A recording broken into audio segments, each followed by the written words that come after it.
আসসালামু আলাইকুম টেকমেন্টর থেকে ইকরামুল ইসলাম। আজ আবারও হাজির হলাম নতুন একটি টিউটোরিয়াল নিয়ে। আজ আমরা দেখব কিভাবে অ্যাডোবি ইলাস্ট্রেটর সফটওয়্যার দিয়ে খুব সহজে রোপ তৈরি করা যায়, অর্থাৎ রশি বা দড়ি তৈরি করা যায়। তো চলুন কথা না বাড়িয়ে শুরু করা যাক।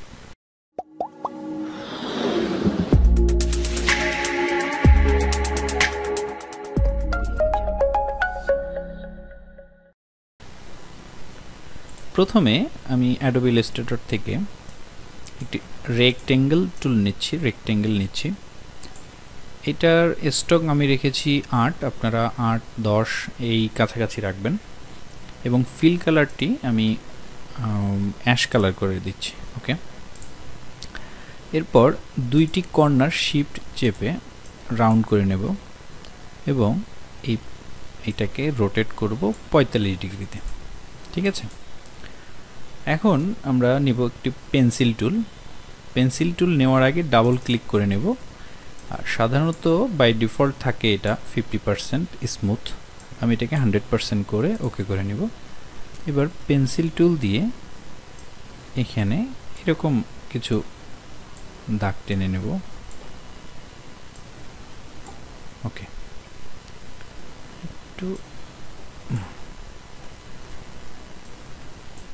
ঠিক আছে, সম্পূর্ণটাকে সিলেক্ট করে নিচ্ছি। সিলেক্ট করে পিছনের অবজেক্টটাকে আমি ছেড়ে দিয়ে এই যে আমি পেন্সিল টুল দিয়ে যে কার্ভগুলো করলাম সেটার স্টকটা আমি রাউন্ড ক্যাপ করে দেব এবং এই প্রোফাইল থেকে 4 নম্বর যেটা হোয়াইট প্রোফাইল 4 এইটা সিলেক্ট করব।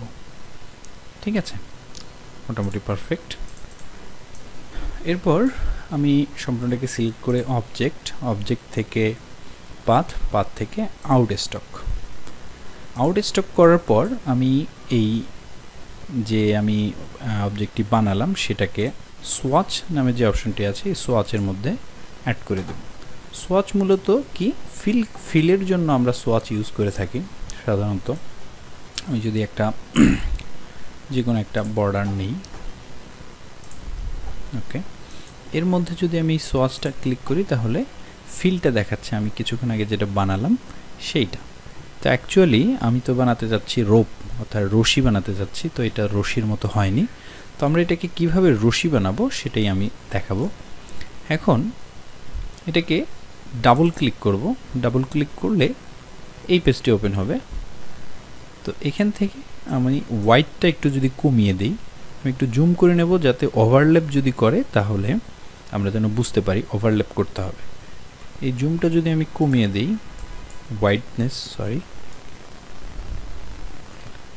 এটা এমনভাবে ওভারল্যাপ হতে হবে যেন এখান থেকে শুরু হয়ে এখানে শেষ হয়ে যাচ্ছে, এটা যেন বোঝা যায়। ওকে, আমাদের কাজ শেষ। আচ্ছা, এখন কি করতে হবে, এই সোয়াচ থেকে এটাকে টেনে আমি বের করব। বের করলে একটা রেক্টেঙ্গেল দেখা যাচ্ছে। এই রেক্টেঙ্গেলের বাহিরে যে অংশগুলো আছে এগুলোকে আমি ডিলিট করে দেবো। সেটা কিভাবে, আমি শেপ বিল্ডার টুল ইউজ করব। শেপ বিল্ডার টুল দিয়ে বাকি অংশগুলোকে আমি মাইনাস করে দিচ্ছি। ওকে, এই পাশেও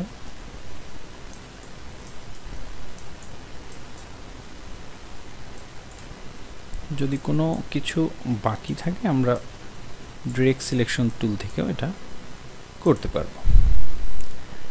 এখন এই মুহূর্তে আমার কাজ হয়ে গেছে।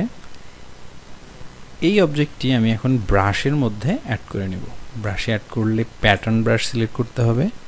ওকে, এরপর আসবো মেথড, যেটা থাকবে সেটা হবে টিন্ট করার উদ্দেশ্য হচ্ছে আমরা যে কোনো কালার যেন এটাতে দিয়ে দিতে পারি।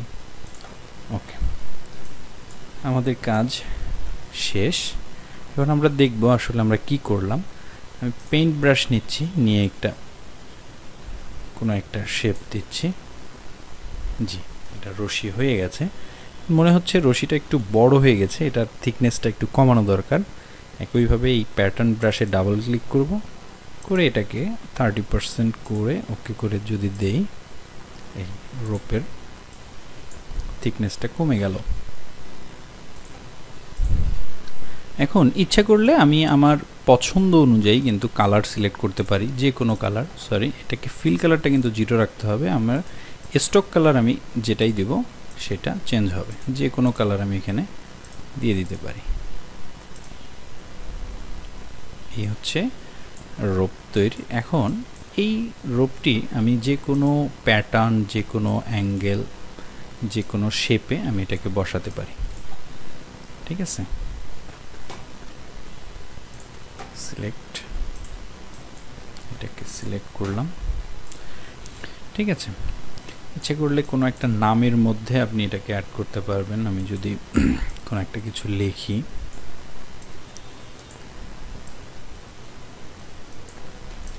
ইকরাম,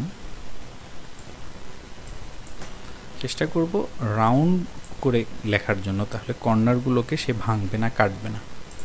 ঠিক আছে, খুবই বাজেভাবে আমি লিখলাম জাস্ট দেখানোর জন্য। আমি আবারও বলছি, এটার থিকনেস যদি কমাতে হয় তাহলে কিভাবে আমরা কমাবো বা বাড়াবো, এটাকে কি করতে হবে, ডাবল ক্লিক করে এই প্যাটার্ন সাইজ আমি যদি 20% করে দিই, অ্যাপ্লাই টু স্টক, থিকনেস কমে যাচ্ছে। ঠিক আছে, এই ছিল আজকের টিউটোরিয়াল। আশা করি আপনাদের ভালো লেগেছে। কোথাও কোনো প্রশ্ন থাকলে অবশ্যই কমেন্ট সেকশনে কমেন্ট করে জানাবেন। আর ভিডিওটি ভালো লাগলে অবশ্যই লাইক করবেন, শেয়ার করবেন। যারা এখনও আমার চ্যানেলটি সাবস্ক্রাইব করেননি অবশ্যই চ্যানেলটি সাবস্ক্রাইব করে নিন। তো ভালো থাকবেন, সুস্থ থাকবেন। আসসালামু আলাইকুম।